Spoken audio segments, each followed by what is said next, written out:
Hello, young fellows. Imagine being trapped in a house with paranormal activity and having nowhere else to go because you don't have the money to rent somewhere else. This happened to the protagonists of the following story. Prepare yourself, dim the lights, and join me on this journey into the realm of terror. While I think about how to tell you this, from the other side of my bedroom, to be more specific, from the room that belongs to my daughter, I can hear the voices of someone my daughter calls Diana and Paula. What is most disturbing is that it is 2 a.m. and only my daughter and I are in the house. Now I understand why she told me she no longer wants to sleep alone. One of the best ways to start this is by giving you a little context of our situation. A few weeks ago, I decided to separate from my husband. It was a personal choice that I felt was necessary for my own well-being and that of my daughter. Without delving into the specifics, I just can say that he wasn't the right person for me, nor was he the best father figure for our daughter. I still have a scar on my face, which I will have to carry for a while, and the condescending looks of everyone around me. You could say that that feeling you have when you are being watched made me realize that in the house we rented, it wasn't just my daughter and I who lived there. Despite the challenges, I managed to secure a small, furnished house at a reasonable price. I found a job as a cashier and enrolled my 3-year-old daughter in daycare. Every day after work, we would spend quality time in the park before returning home. Our house was simple, lacking a radio or television, but we made the most of it. On our first night, we slept together, creating a new sense of home. That night, I started hearing strange sounds in the house. I could only imagine that they were just noises, but I can assure you that I hear them differently today. I could listen to someone on the other side of our room. They were talking to each other. I thought they were the neighbors. Although our little house was far from the house next door, it was very likely that they could be heard in such a way that it seemed like they were close to us. When I heard laughter, I got up to check the time on my cell phone, and it was 11 at night. I made sure my daughter didn't fall out of bed, and I went to look outside the house. It was freezing and very windy. I looked around the house and didn't see anything or anyone. The whole street was dark and lonely, so I decided to go back and leave things aside. Just when I got to my room, I saw something that completely terrified me. My daughter stood in the corner of the bed with her eyes closed. She was asleep, but standing. I ran to her to grab her because she started to swing. I managed to hold her. She hadn't even noticed because she was still asleep when we were on the floor. She would have hit her head if I had arrived a little later. The following day, while we were having breakfast, I asked my daughter if she remembered waking up in the middle of the night. With her limited vocabulary, she told me that she hadn't gotten up. This made me wonder if the recent separation from her father was already affecting her, as she might have been waking up due to his absence. After picking up my daughter from daycare, we went to the park as usual. We had to return home much earlier in the afternoon because a storm was approaching and I didn't want to take any chances. So we quickly arrived at the house, and when we opened the door, we found something that surprised me. All the kitchen drawers were open and cereal was scattered all over the floor. Someone had intentionally emptied it on the floor. The curious thing is that the cereal reached my daughter's bedroom. The sight was not only shocking but also confusing. The first thing I thought was that someone had robbed us. So I quickly ran to my room and looked for our few savings, which were intact. "What happened here, Mommy?" my daughter asked me, so I just said, "Rats, huge rats." I intended to start cleaning, but lightning caused a power outage. I lit a couple of candles and we had dinner. That's when I remembered that I hadn't checked my daughter's bedroom. I had only seen the cereal that arrived there. As soon as my daughter finished dinner, I turned on the lamp on my cell phone to go to my daughter's bedroom. Nothing was strange there. My daughter's bed was intact, and cereal was scattered on the floor. I told her it was time for us to go to sleep, and that we would have to sleep in her bed. I wouldn't leave her alone that night, and she was pleased. I set the alarm on my cell phone to get up early to clean, but we both fell deeply asleep without realizing it. The sound of whispers abruptly jolted me from my sleep, my heart pounding in my chest. The eerie laughter and the voices of two girls echoed in the darkness, sending shivers down my spine. I glanced at my daughter, her peaceful slumber undisturbed by the unsettling sounds. As I turned my gaze towards the door, a void of darkness greeted me, a darkness that seemed to swallow the room. My heart quickened. Then a flickering light, a beacon of uncertainty, caught my eye. I had forgotten to extinguish the candles. Just as I was about to reach for my phone, it rang. The sound pierced the silence, and the most chilling part was that the call was from my own home. Someone had taken the phone from the living room and was calling me. Trembling with fear, I responded without saying a word. I put the phone to my ear and heard someone breathing on the other side. Don't blow out the candles. It was a whisper, a sound that seemed to come from nowhere. As I moved to close the door, the chilling mystery of the sound only deepened. The sound of footsteps, not just one, but several, echoed on the cereal-strewn floor. They were getting closer, approaching the room where we slept. I had to act, to close the door before it was too late.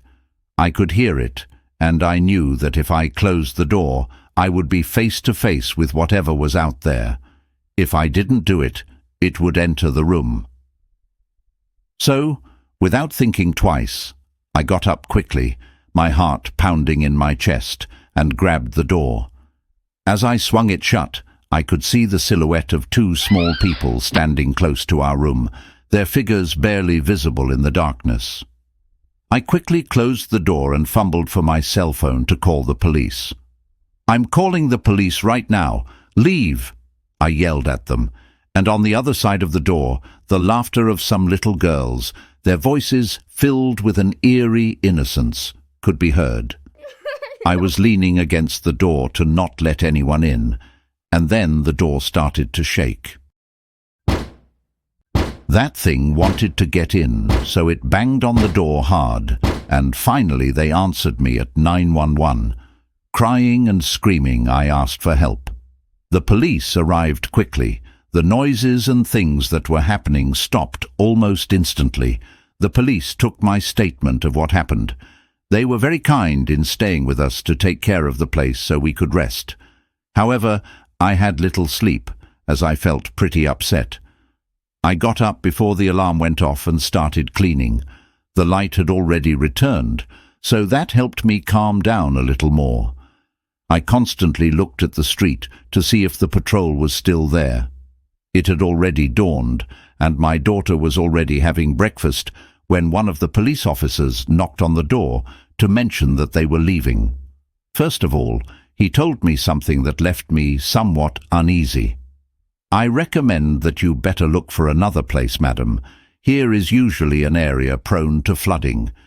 It was even in this area where 4 years ago there was a landslide. The mud and stones got into the houses, and many people could not be rescued." I thanked him for the recommendation and considered looking for a more suitable place for us, but I needed more resources to do so. That day, I decided not to go to work. I felt exhausted, so I told my daughter I would sleep while she played in her room. I had a strange dream because I could see people trying to get out of the ground. I saw people's hands emerging from the ground, and their screams came from the depths of the ground. When my daughter woke me up at that moment, I already wanted to eat. While eating, I kept thinking about my dream. I felt influenced by the policeman's comments when my daughter broke my concentration with something she told me. "Mommy, I don't like my room anymore," she told me very seriously. "Why? Is something wrong?" My daughter didn't see me while telling me, so she continued eating. "I don't want to play with those two girls anymore." She pointed towards her bedroom. I immediately turned around, but I didn't see anyone. "But there is no one there." "Darling, is something wrong?" "They fight a lot and itch my face. I don't like them fighting." I didn't know what to answer. On the one hand, I imagined it was some story they had told her, but even so, she was too young to create a story or tell lies. "They told me, 'Don't blow out the candles,'" my daughter said suddenly, pointing to the candles. I ran to grab the candles to light them and took them to my daughter's bedroom. Something pulled on my dress. It was my daughter who was next to me. "This is where they play." Pointing to the closet, she retired to continue playing, but now in my room. I left the candles burning in there. Later, I intended to follow the day's routine as usual. We needed to be distracted, so I told my daughter we would go to the park. Already in her bedroom, I was combing her hair. The matter from the previous night was already passing me by. I had her sitting on my lap. While I was combing her hair, she looked in the mirror. That's when I felt a chill down my spine. "Mommy, one of them wants to climb on your back." I didn't quite understand what she was referring to, and immediately through the mirror, I could see one of those girls standing on the bed and behind me. Her hand was touching my back. I got off immediately, grabbed my daughter, and we left quickly. I didn't know what to do now. This situation upset me, and I didn't have the necessary resources to leave that house.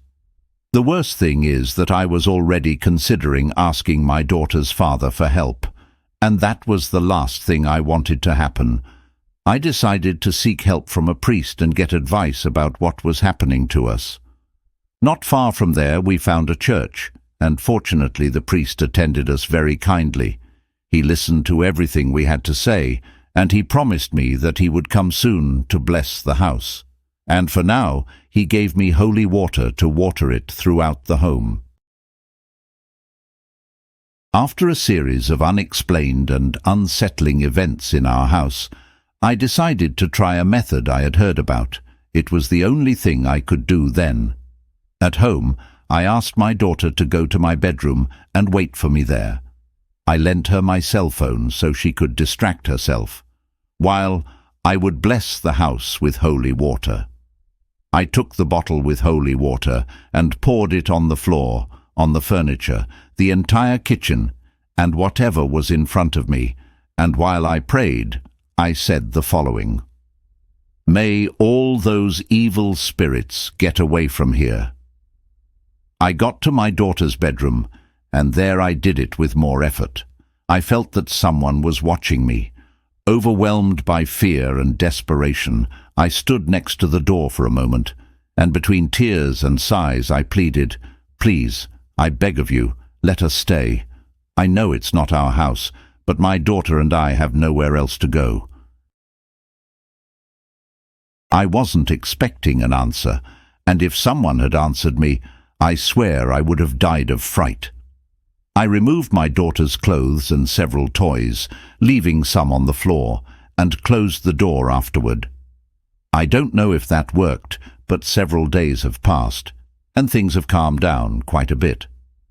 At night, we only hear some noises of someone moving things, and we can listen to them playing with each other, but nothing else happens. However, my daughter told me she had seen them walking around the house, spoken to her, and told her their names. I have always tried to remember to have a candle burning. When we learned to live together, perhaps things were not as calm as I expected, but I couldn't do more without many resources. I imagine someone is in a similar situation, And sometimes we have no choice but to learn to live with the unknown and lose fear.